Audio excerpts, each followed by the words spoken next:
Hey guys, what's up? This is Let's Ride USA, and we are back with another new Rider Series episode. Today, we're going to be covering maintenance. So as you can see, we got a whole lot of bikes here. We got the 250, the 110, the 100, and the 110cc little ATV thing. So naturally, with a lot of these machines comes some maintenance. So we're going to be going over today what is just the basic maintenance you need when you purchase your new dirt bike. There are three main areas of maintenance that you're going to need to do. There is the air filter, the engine oil, and the chain. Those three are the most important and pretty much the bare minimum of maintenance that you need to do to upkeep your new machine. So depending on the bike, the way that the chain is tightened, the air filter is taken care of, and that the engine oil is changed, that is going to vary depending on the make and model of your bike. So what I would do is I would recommend either buying a manual if you don't already have a manual for your bike, downloading it somewhere on the internet, or just look up YouTube videos of how to do this specific maintenance on your machine. The maintenance is also going to be very different depending on if it's a race bike or if it's just a trail bike like one of these. Basically what's going to vary is, like I said before, the way that it is done. Also, how often it's done. I found that you can kind of let these bikes go a little bit longer without maintenance than you can on a race bike. All this maintenance is going to be across the board, whether it's a trail bike, a race bike, it doesn't matter. This stuff needs to get done.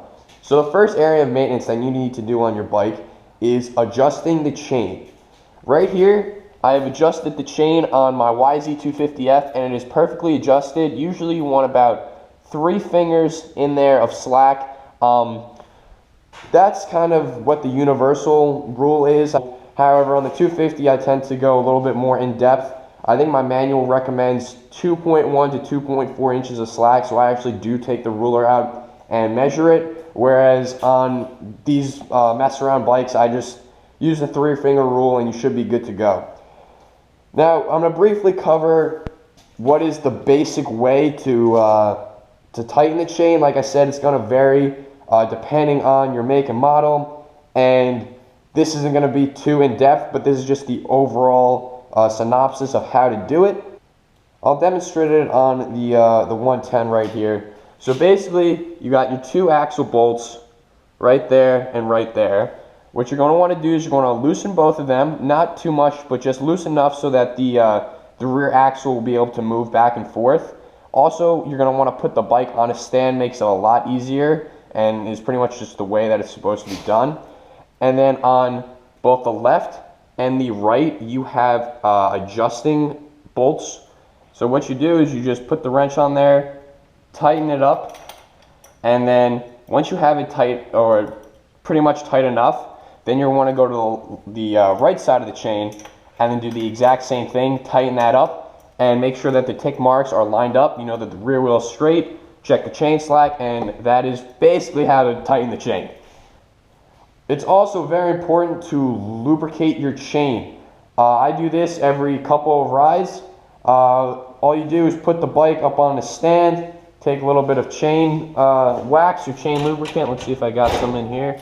Yep, right here. Looks just like that. Put the bike up on the stand, let the rear wheel spin a little bit, shake this up, spray it nice and good on the chain. Usually I like to spray it right around there and just move the chain or move the wheel so the chain moves around, and just spray it and make sure it's nice and lubricated. This says to allow 15 minutes for it to dry before you ride it.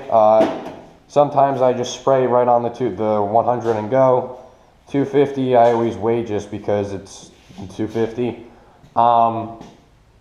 Yeah, so that's how to lubricate the chain. Okay, so the next area of maintenance that is crucial to your bike's performance is engine oil. Like I said, it's going to vary depending on make and model. Not only how the oil is changed, but also how much oil goes into it, and also how often you need to change the oil. Pretty much on the 100, the 110, and the 250, I usually put in about a quart of oil.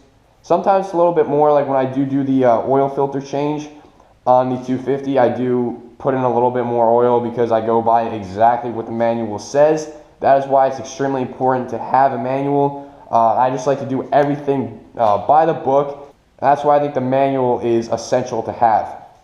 Yamaha recommends that this oil is changed, I believe, every 10 to 12 hours. However, I change it about every 5 hours. For the 110, I think the manual said every 50 hours, and my guess it's probably about the same for the XR100. I know I change it maybe twice a year. That's probably how often I change it. When it was my main bike, I changed it a lot more often, but just because the 250 is my main bike and I ride this one every once in a while, it does not get changed as often. But I do check the oil very, very regularly, and right now I'll show you how to check it. What you do is just take the dipstick off, unscrews like that, and then there are tick marks, and basically as long as the oil is filled up to those tick marks, you are good to go. Like this oil is filled right to the top. What I also do is I'll take the oil, I'll take the dipstick, and I'll check the color of the oil by kind of just putting it on a rag. Usually when you put it on a paper towel, it's better because you can see the color better, but you can see that it's still a nice caramel color, so the oil is not that dirty, so it is still good to go.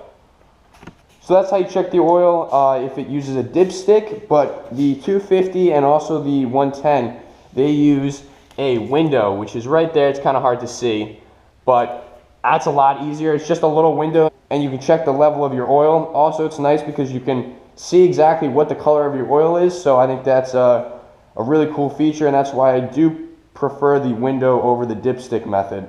So that's how to check your oil. How to change your oil is, without getting too in depth, I'll once again demonstrate on the 100 just because it's a little bit easier.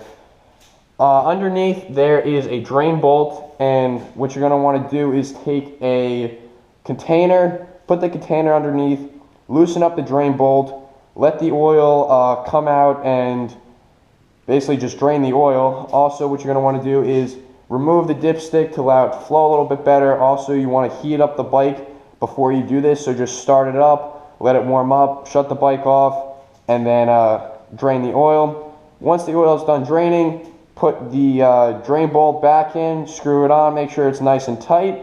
Then take the right amount of oil and also the correct type of oil. All these bikes, I use 10W40. Like I said, check your manual, consult your local dealer, see which is the best oil for you to use. Once you get the correct oil, make sure you get the correct amount of oil. I pretty much put 1 quart in both of these and then a quart in this, or if I do the oil filter, it gets a little bit more according to the manual. Then what I like to do is I usually like to have a funnel, put the funnel in where the dipstick is, and just fill it up with the correct amount of oil, put the dipstick back on tight, make sure everything's good, tightened up, and you should be good to go.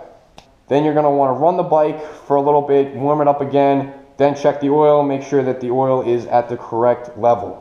Now, as you heard me mention, oil filter, the 250 and also the 110 do have an oil filter, but the XR100 does not.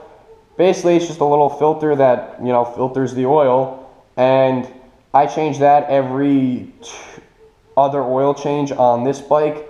I'll pretty much do the same with the 110, maybe every 2 oil changes, but yeah, just consult your manual for that. For that, all you need to do is there's like 3 bolts, and take that off, the oil filter comes out, put the new one in, and just fill it up with a little bit more oil. Like I said, consult your manual whenever doing any sort of maintenance, whether it's oil changes, oil filter, air filter, which brings me to my next topic, which is the air filter. Air filter is a very important part to your machine. You're going to want to check your air filter pretty often. I usually will change it every 2 to 3 rides. it's pretty simple. I usually like to get pre-oiled filters, especially in these two bikes, just because it makes it a whole lot easier. But I do reuse filters on the 250. I will be making a video on how to clean and oil your air filters, so stay tuned for that. But yeah, pretty much when it comes to air filter changes, find out where your air box is located. Here it's under the seat. There it's that kind of, I'll just get closer and show you guys. It's this compartment right here. That's where the air filter is in there.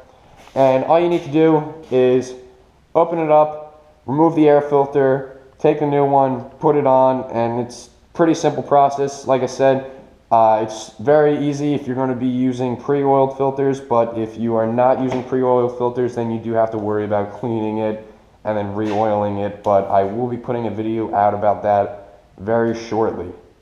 Alright, so let me know in the comments if I skipped over anything, or if you guys found this video useful at all. I wanted to make a new rider series video, and I just thought, why not talk about maintenance, because I know a lot of people who are getting into the sport of motocross and dirt biking may forget that these are machines that require a good deal of maintenance, and these are pretty much just the basic 3 maintenance that I think are the most important and are at the top of my priority list. So thank you guys for watching. Hope you guys found this video useful, and please be sure to like, comment, and subscribe.